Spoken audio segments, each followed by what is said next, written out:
वळतोय ती म्हणजे उद्या महाविकास आघाडीच्या वतीनं महाराष्ट्र बंदची हाक देण्यात आली आहे। महाराष्ट्र बंद विरोधात हायकोर्टात याचिका दाखल करण्यात आली आहे आणि या याचिकेवर हायकोर्टात दुपारी 2:30 वाजता सुनावणी पार पडणार आहे।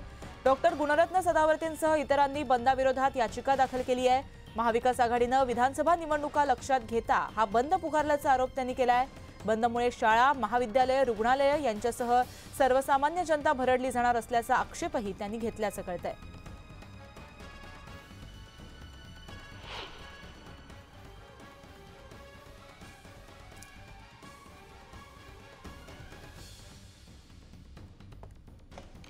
तर उद्याच्या महाराष्ट्र बंद विरोधात हायकोर्टामध्ये याचिका दाखल करण्यात आली आहे आणि त्याबाबत सुनावणी आज पार पडणार आहे। याबाबत आपण अपडेट जाणून घेतोय आमचे प्रतिनिधी प्रशांत यांच्याकडून।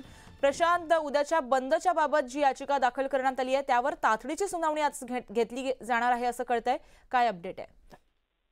तीन महत्वाच्या गोष्टी आहेत। गुणरत्न सदावर्ते यासह 3 जणांनी ही याचिका दाखल केलेली आहे। पण पहिल्या सत्रामध्ये सुनावणी होत असताना राज्य सरकारच्या वतीनं महाधिवक्ता डॉक्टर बीरेंद्र सराफ यांनी सुद्धा याचिकाकर्त्यांच्या सुनावणीला सकारात्मक सांगितलं की या प्रकारचा जो बंद आहे हा बेकायदेशीर आहे।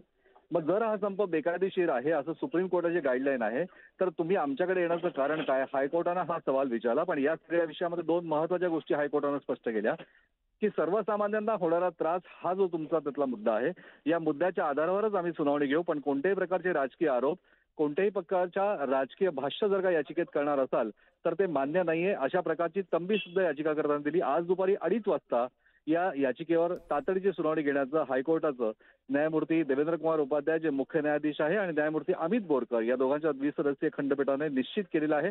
आज दुपारी 2:30 वाजता होणारी सुनावणी सगळ्यात महत्वाची की या संपला खरोखर हायकोर्ट बेकायदेशीर ठरवतं का, हायकोर्ट नेमकं काय निर्णय घेतं। आज दुपारी सुनावणी महत्वाची। श्वेता जी, नक्कीच या सुनावणीकडे आपलं लक्ष असेल। अपडेट घेत राहू। तत्पूर्वी धन्यवाद तुम्ही दिलेल्या माहितीसाठी।